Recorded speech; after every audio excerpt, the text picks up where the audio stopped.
On October 31st, 2018, 68-year-old Tom Hagen comes home from work early around 1:30 p.m.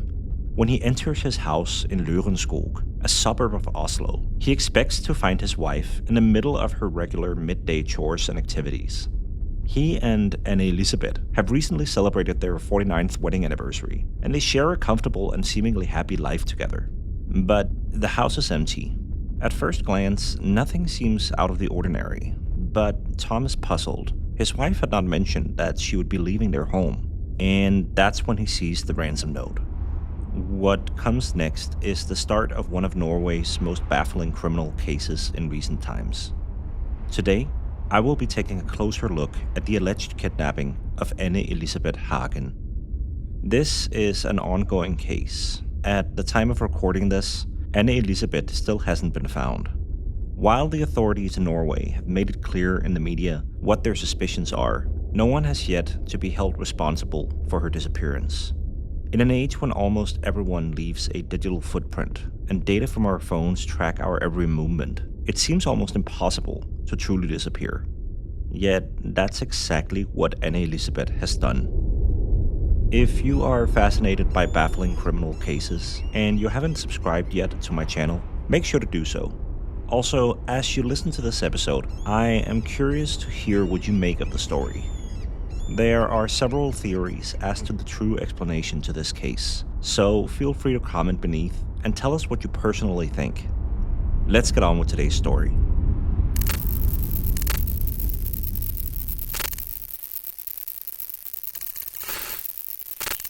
Lørenskog is a beautiful area. The quiet residential roads are surrounded by tall trees and small ponds and lakes. It appears to be a great place to live out the rest of your days quietly, and in 2018, Anne-Elisabeth and Tom are well on their way to do so when everything changes. After he discovers the ransom note asking for 9 million euros to be paid out in a cryptocurrency, Tom immediately phones the cops, and they ask him to meet with officers at a gas station nearby in case the house is being watched by the alleged perpetrators. Over the next couple of months, everything is done to try to locate Anne-Elisabeth. The lake behind their home is searched. The ransom note is analyzed by experts, the house is forensically examined, and a 3D model of the premises is built in order to reconstruct what may have happened on the morning of the kidnapping. Tom Hagen also transfers an initial 1.3 million euros to the kidnappers using a specific crypto platform which he had been instructed to use on the ransom note. But to this day, Anne-Elisabeth's fate remains unknown. And as I'm recording this in 2025, the Norwegian authorities no longer believe that Anne-Elisabeth is alive. But let's back up a bit. Who is this seemingly ordinary couple whose world was turned upside down when they got caught up in this story? Tom and Anne-Elisabeth were married in 1969, when the young Anne-Elisabeth still worked at a nursing home. They would go on to have 3 children, and as Tom's career advanced, his wife would sometimes work as a secretary, and she even at one point managed the cafeteria at his office. They lived relatively modest lives. Their house on Slotterveien is actually overlooked by a 4-story apartment complex next door. It's a beautiful home, but by no means does it give you the idea that the people who live there come from money. But they do. In fact, Tom is one of Norway's richest people. He started his company Elkraft in 1992, and over the next 30 years, he amassed a substantial personal fortune. Despite their growing wealth, however, the family continued to live in their modest home. Eventually, the 3 children grew up and moved out, and Anne-Elisabeth became a stay-at-home wife. And as you look back at the years that went by, there is really little that indicates there were any major problems in their marriage. And with all of this in mind, let's go back to the fall of 2018. 3 days after the kidnapping, Tom transfers some Bitcoin to the alleged kidnappers using their instructions from the ransom note. It takes 8 days before he receives a reply on his request for proof of life. The message he receives over the crypto platform reads in broken Norwegian, "Little time, quick, or she is dead." It is not the response that neither Tom or the investigators had hoped for, but at least they have managed to establish communication with the perpetrators. which is the first step in any sort of hostage negotiation. However, any initial optimism they gain from this development is short-lived. As one day passes after the other, little progress is made in the investigation. Due to the serious concern for Anne-Elisabeth's well-being should the case become a major news story, the authorities have so far opted to not inform the media of the case. But they seemingly begin to run out of leads to pursue, and any messages to the kidnappers transmitted over the cryptocurrency platform either go unanswered or lead to no new major developments. That's why they finally decide to call a press conference on January 9th, 2019, so a bit more than 2 months after the kidnapping. Immediately, the story blows up in the media, and honestly, this should have been expected. A millionaire's wife going missing, a large ransom demand, almost no leads to pursue, the fact that the case has already been ongoing for a couple of months, and the kidnappers asking for a payment in a barely traceable digital currency. There are so many aspects to the story that make it seem more like the plot of a Scandinavian crime novel rather than a real-life case. But in the end, that is exactly what it is. And as time would tell, the story would only get more odd.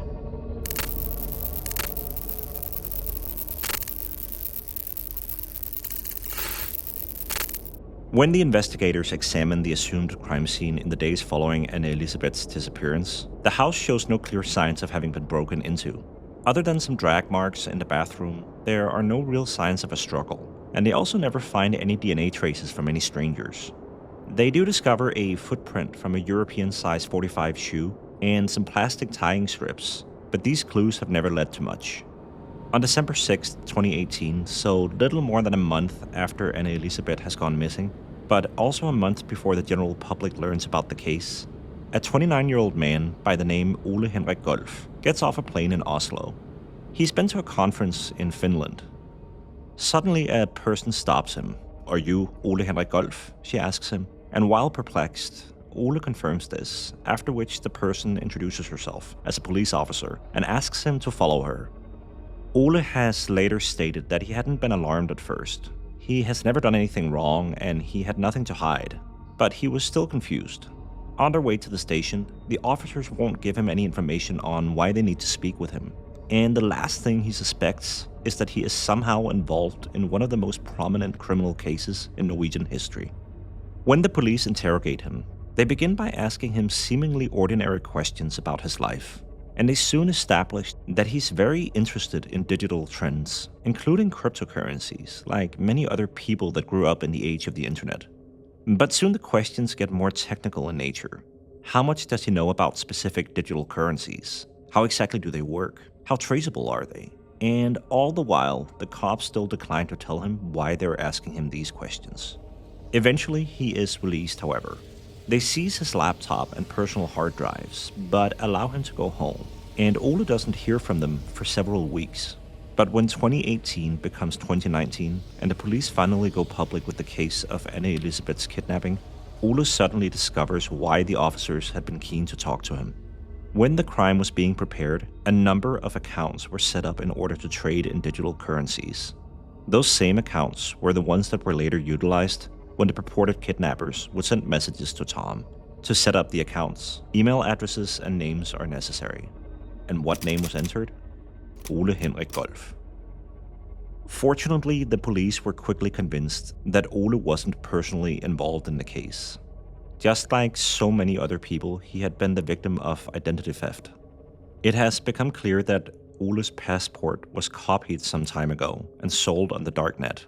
In fact, his identity was later connected to other criminal cases, and in at least one of them, another person was convicted. And because of this, Ole Henrik Golf has been completely ruled out from any involvement with this crime.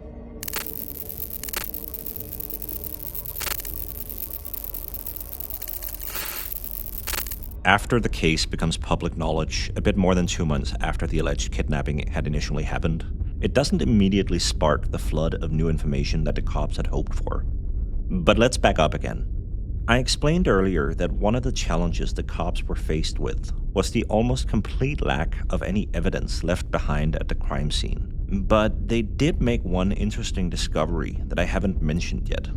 After searching the residences in 2018, officers uncovered divorce papers signed by Anne-Elisabeth Hagen.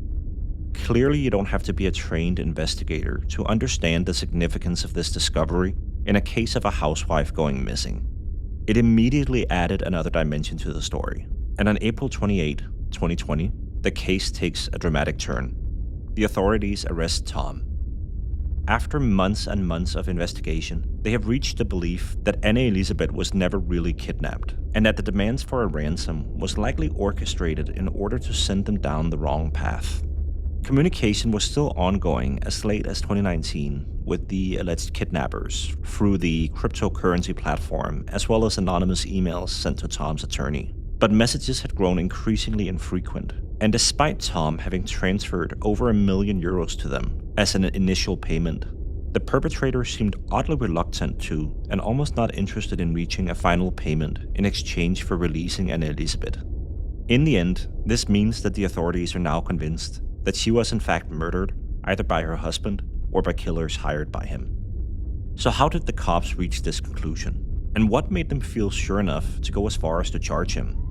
When they went to pick him up, they didn't send a single car with a couple of detectives to quietly bring him in. No, they sent several patrol cars with sirens blaring and a number of officers fully dressed in uniforms to publicly arrest him. And they only do that if they feel certain they have their guy. It's time to tell you about Tom and Anne-Elisabeth's prenup. A legal prenuptial agreement in a marriage where one of the spouses is responsible for an unproportionate amount of the overall income is obviously not at all unheard of and shouldn't be viewed with any skepticism. But their prenup was heavily skewed. Tom's net worth is somewhere north of 1.7 billion Norwegian kroner, which is more than $150 million. Yet according to their prenuptial agreement, Anne-Elisabeth stood to only get a modest car, around $20,000, and an empty property, which could be used for the construction of a cabin. However, even though this agreement was signed by both parties, most legal experts have agreed that it likely wouldn't hold up in court if Anne-Elisabeth had decided to challenge it. A judge would likely have found the prenup to be so unfair that it wasn't legally valid. And if that was the case, Tom would likely have had to give up a much larger portion of his money if they had gotten a divorce. Maybe even hundreds of millions more. It seems this complication is what the Norwegian prosecutors likely see in the spring of 2019 as Tom's motivation for wanting to make his wife disappear. But despite how certain they are of this, there's only one slight issue that's about to hit them like a 20-pound sledgehammer. There is almost no real evidence. Of course, the public doesn't know as much as the police, and it likely never will. But when they decide to arrest and charge him with the murder of his wife, any evidence that incriminates Tom seemingly remains circumstantial.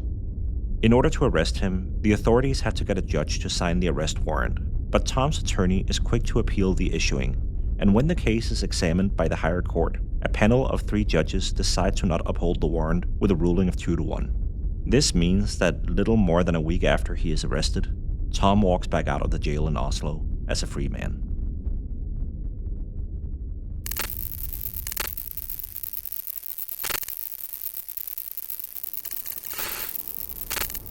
While the authorities remain convinced that Tom is in some way connected to his wife's disappearance, they do of course entertain other possibilities, and to this day, it has been one of the most comprehensive investigations in Norwegian history.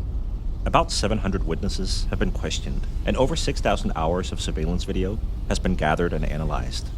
The forensic examination has been large and complex as well, and the cops have gathered more than 26,000 tips, of which at least 2,250 of them have led to further investigative inquiries. 2 women separately claimed to have seen Anne-Elisabeth in the back of a red BMW on the morning of the disappearance, and one of them even said that she had looked straight at her, mouthing the words, "Help me." The police did look into this lead, but nothing ever really came of it. A few days after the case was made publicly known, the authorities released CCTV footage of a man walking past Tom's workplace around 7:30 on the morning of the alleged kidnapping.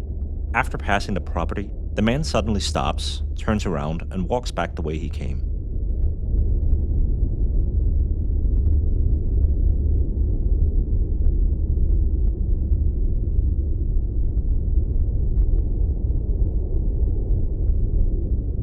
About 25 minutes later, Another individual walks past the property with a phone held against his ear, glances at the parking lot, then disappears the same way that the first person had. It's been theorized that these men were staking out Tom's offices, perhaps waiting to see when he would arrive at work, knowing this likely meant his wife, Anne-Elisabeth, would have been alone at their house. A third person was also seen in the footage, a man driving by on his bike. This man was indeed identified after the CCTV footage was released, but after being questioned, he was immediately cleared of any involvement, as he had simply been randomly passing by. This man had no memory of the other two individuals seen in the footage. Norwegian authorities have never managed to locate these two other people, and they remain very interested in any information that may lead them to positively identify them. When Tom was arrested, another man was also charged. His name has been withheld from the media, but it's known that he is in his 30s. But just like Tom, he was eventually let go, and it's believed he's no longer a person of interest to the cops. What his suspected involvement had been in the case is also not completely publicly known. Let's pause for a moment. The case honestly may feel convoluted, so let's summarize a couple of different scenarios discussed so far. First of all, if you are entirely to believe Tom's story, this is indeed a kidnapping case, and either his wife is still being held captive somewhere, or she has met her demise at the hands of the perpetrators. But if she is still being held for ransom, why have the kidnappers not done more to resolve the matter and collect a bigger payment in exchange for her freedom? The second scenario is the theory that Tom himself orchestrated Anne-Elisabeth's disappearance. And if that's the case, it's highly unlikely that he did it all by himself. He had supposedly left his home around 9 a.m. to go to work, a fact which is corroborated by their son, who spoke on the phone with his mother at 9:14. And witnesses at Tom's workplace confirmed that he didn't leave their offices until he went home for lunch sometime after 1 p.m. This means whatever happened to Anne-Elisabeth would have likely happened sometime between 9:30 at the earliest and 1 at the latest. And during this time, Tom had a plausible alibi. So let's say he didn't do it himself and that he indeed had accomplices. Who were they, and why did they help him? With his vast fortune, was he able to pay someone to do the dirty work on his behalf? It came out that Tom had met with an expert in digital currencies 6 months prior to Anne-Elisabeth's disappearance, and he had seemed very interested in learning about different types of cryptocurrencies and how traceable they were. Tom has essentially explained this by saying he is a businessman and that he always wants to know about new opportunities. But this is one of the circumstantial facts that's really hard to ignore, considering what unfolded only half a year later. But at the end of the day, it is only that. Circumstantial. And as mentioned before, this proved to be the prosecution's main issue as their case against Tom began to fall apart.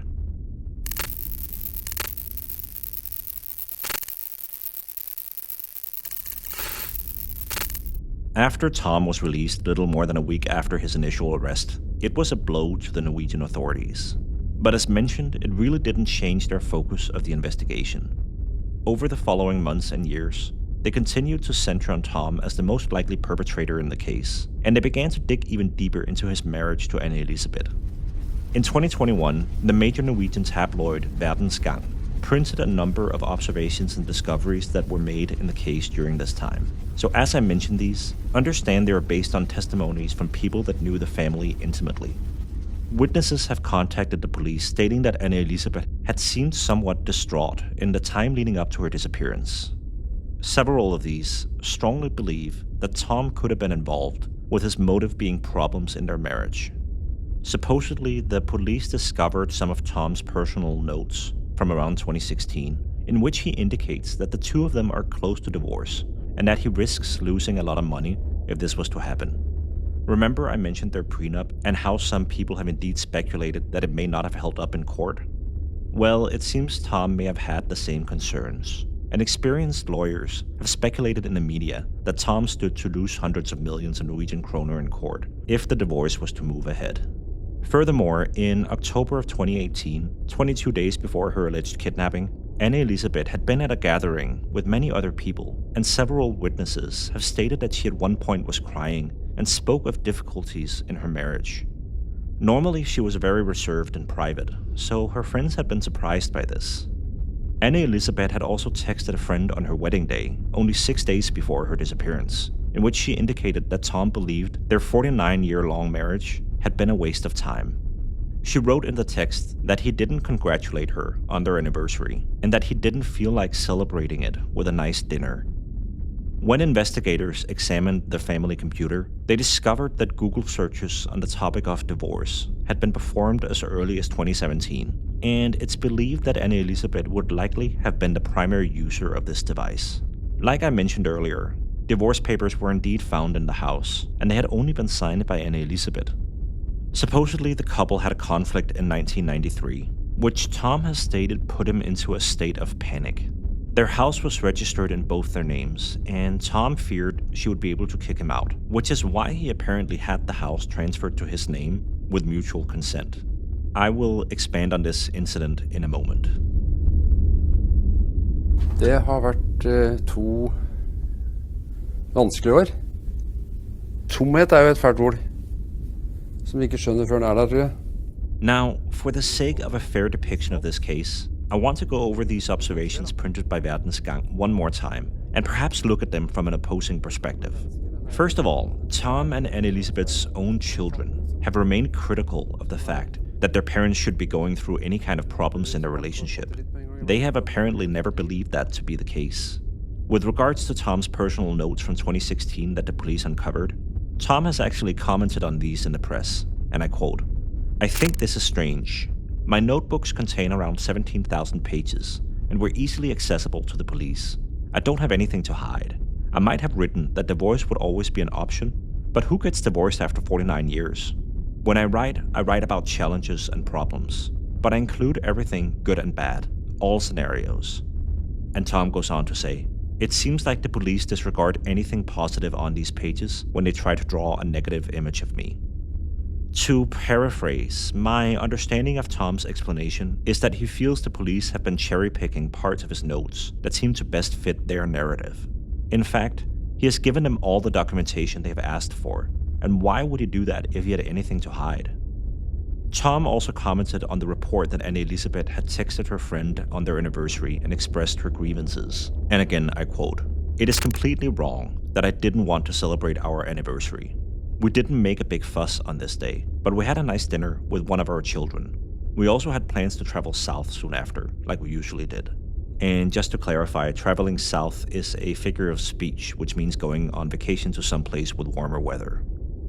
Finally, regarding the 1993 conflict that had resulted in Tom having ownership of their house transferred to only his name, Tom has stated that Anne-Elisabeth had completely understood his concerns, and there really hadn't been any, and I quote, "painful discussions surrounding the matter." Everything I just mentioned, as it was reported by the Norwegian media in 2021, is all based on witness testimonies. But if we're being honest, you're still left with the feeling that none of it is really substantial evidence. And the reality is that only one side of the conflict is present to argue their case. But no matter what, it's clear that the Norwegian authorities are still operating with the theory that Tom either killed his wife or paid for others to do it.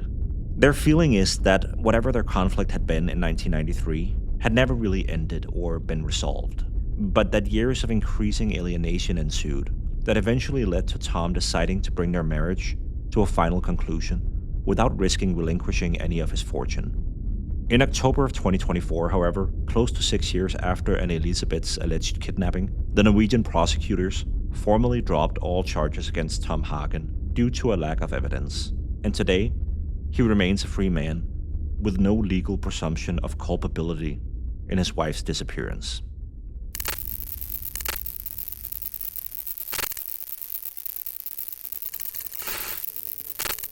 Is Tom Hagen responsible for his wife going missing, or is there a totally different explanation in this baffling case? Did he act alone, or did he have accomplices? The simple truth is, that's not for me to tell you. Of course, I have my own gut feeling about this case. Everything I have explored in this episode is publicly available information, and I hope I managed to tell this story in an unbiased way, because it's important to emphasize that everyone is innocent until proven guilty. And this also goes for Tom Hagen. Again, from what I can tell, communication was last made with the alleged kidnappers sometime in 2019, after which the trail went more or less cold. And like I mentioned before, The authorities decided to formally drop all charges against Tom last year. They assert that the case isn't formally dead, and they are still pursuing active leads, most notably the trail involving digital currencies and the messages that have been received from the alleged kidnappers. But they have been looking at these leads for 6 years now. I honestly don't understand much about the world of cryptocurrency myself, but one thing I know is that the majority of the currencies are focused on privacy. Supposedly, the cops are not even entirely sure that the account on the trading platform to which Tom transferred 1.3 million euros as an initial ransom doesn't belong to himself. My feeling is that this case will likely never be solved. I think too much time has passed now without substantial progress. It's not like the cases we have seen recently where murders have been caught using decades-old DNA samples, because in the case of Anne-Elisabeth Hagen's disappearance, there's no body to collect a sample from. But who knows? Maybe one day a body will be discovered. Maybe Anne-Elisabeth was indeed kidnapped, and one day whoever is holding her will let her go. No matter what, I will keep my eyes on the case, and should any new substantial developments materialize, I will do another episode on it. But for now, this is it for today's story. On a side note, when you Google the name Tom Hagen, don't be confused about the dozens of pictures of a young Robert Duvall that inevitably will pop up. It happens to be the name of his character in the Godfather movies, and I doubt the director Francis Ford Coppola had any knowledge in the early 70s of a young man across the planet who would eventually be a household name in Norway, famous for being involved in a baffling criminal case. If you haven't done so already, make sure to subscribe so you don't miss any future episodes. I will return in 2 weeks, so make sure to tune back in. And don't worry, this time, the story will offer you a more fulfilling resolution. Thank you for watching.